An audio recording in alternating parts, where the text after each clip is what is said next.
ഇടുക്കിയിൽ കാമുകനെതിരെ കൊട്ടേഷൻ കൊടുത്ത് കാമുകി. കുഞ്ചത്തണ്ണി ഉപ്പാർ സ്വദേശി മേപ്പുതുശ്ശേരിയിൽ സുമേഷ് സോമനാണ് പരിക്കേറ്റ അടിമാലി താലൂക്ക് ആശുപത്രിയിൽ ചികിത്സയിൽ കഴിയുന്നത്. റിപ്പോർട്ട് കാണാം.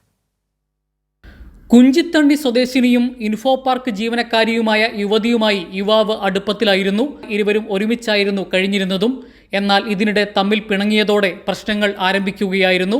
യുവാവ് യുവതിയുടെ അശ്ലീല പോസ്റ്റുകൾ ഇൻസ്റ്റഗ്രാമിലൂടെ പങ്കുവച്ചു എന്ന പരാതി പോലീസിന് മുമ്പിൽ നേരത്തെയുണ്ട്.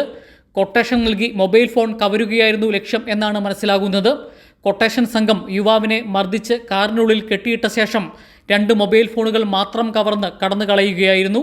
ഞാൻ ഇന്നലെ ഏകദേശം ഒരു 9 മണിയോടുകൂടി എറണാകുളത്ത് നിന്ന് പൂപ്പാറയ്ക്ക് പോയിരുന്നു. പൂപ്പാറ എന്ന സ്ഥലം.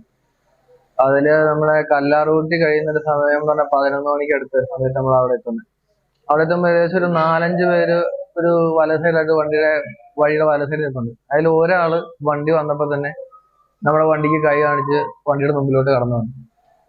ആ ആള് കൈ കാണിച്ചത് ഞാൻ ലെഫ്റ്റ് സൈഡിൽ ചേർത്ത് നിർത്തുകയും ഇയാള് ഇടത് സൈഡിൽ നിന്ന് നമ്മുടെ ഡോറ് തുറന്നിട്ട് ഈ മുഖം ചേർത്ത് ഇങ്ങനെ അടിച്ചങ്ങ് പിടിച്ചു.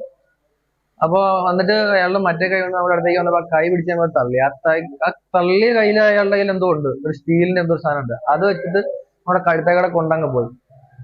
അതിനുശേഷം പിന്നെ എനിക്ക് ഓർമ്മയില്ല. രാവിലെ ഒരു 3 മണിക്ക് ശേഷം എഴുന്നേൽക്കുമ്പോ എന്നെ സ്റ്റീറിങ്ങില് കാലും കൈയും കൂടെ ചേർത്ത് കെട്ടിയിട്ടേക്കുന്നു. ഈ കഴുത്ത് ഇങ്ങനെ ഹെഡ് റെസ്റ്റിലോട്ട് ചേർത്ത് കെട്ടിയിട്ടേക്കുന്നു. കല്ലാർകുട്ടിയിൽ വെച്ചാണ് വാഹനം തടഞ്ഞ് കൊട്ടേഷൻ സംഘം യുവാവിനെ ആക്രമിച്ചത്. കൈ സീറ്റിനോട് ചേർത്ത് കെട്ടിയതിനു ശേഷം ഫോണുകളുമായി കടന്നു. ഇതുവഴി പോയ യാത്രക്കാരാണ് കാറിൽ കെട്ടിയിട്ട നിലയിൽ യുവാവിനെ കണ്ടെത്തിയത്. പിന്നീട് യുവാവിനെ അടിമാലി താലൂക്ക് ആശുപത്രിയിൽ പ്രവേശിപ്പിച്ചു. യുവാവിന്റെ മൊഴി അടിമാലി പോലീസ് രേഖപ്പെടുത്തിയിട്ടുണ്ട്. കൈരളി ന്യൂസ്, ഇടുക്കി.